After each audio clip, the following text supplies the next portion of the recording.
இயேசுவுக்கே புகழ். இயேசுவில் பிரியமானவர்களே, இன்று நம் ஆண்டவர் திருப்பாடல் 32 அதிகாரம் 8 வசனத்தினூடாக இவ்வாறு நம்மோடு பேசுகின்றார். நான் உனக்கு போதித்து நீ நடக்க வேண்டிய வழியை உனக்கு காட்டுவேன். ஆம் தேவ பிள்ளைகளே, எங்களுடைய பாதைகள், எங்களுடைய போக்குகளை அவர் நன்றாக தெரிந்து வைத்திருக்கின்றார்.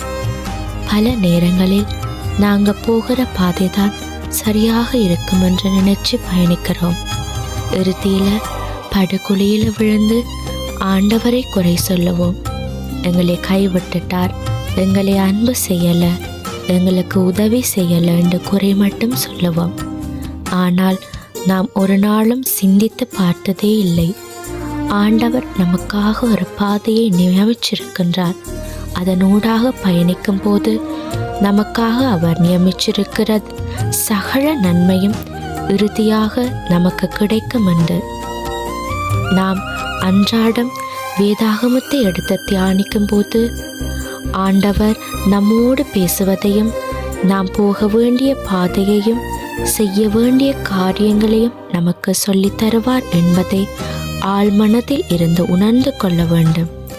தவறான பாதையை தெரிவு செய்து பயணிக்கிற ஒவ்வொரு பிள்ளைகளையும் ஆண்டவர் இன்று தொடப்போகிறார். மனம் மாறி அவரை நம்புங்கள். அவர் உங்களுக்கான பாதையை காட்டுவார்.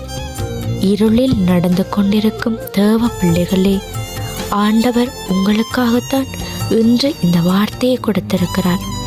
அவர் காட்டிய வழியில் நாம் நடக்கும்போது சகலமும் நமக்கு நன்மைக்கு ஏதுவாக அமையும். இதை விசுவசிக்கிறீர்களா? முழு மனதோடு ஆமேன் சொல்லுங்க. இயேசுவின் நாமத்தினாலே ஆமேன்.